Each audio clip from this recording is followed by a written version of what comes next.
Өмірдің өзі жақсы мен жаманның айқасы. Түн мен күннің айқасы күн сайын мысалы үшін. Күн шыққанша қараңғы болып тұрады. Күн шыққаннан кейін дүние жарқырайды. Кешке жақын қайтадан қараңғы болады. Бұл өмірдің заңдылығы деп ойлаймын.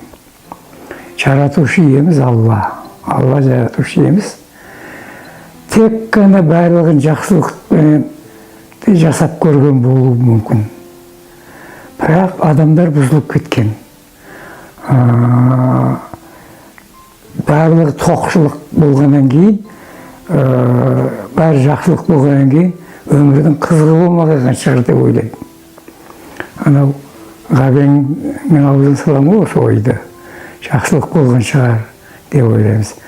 Шынында өмірдің мәні мағынасы жақсы мен жаманның айқасуы, түн мен күннің айқасуы, қара мен ақтың айқасуы.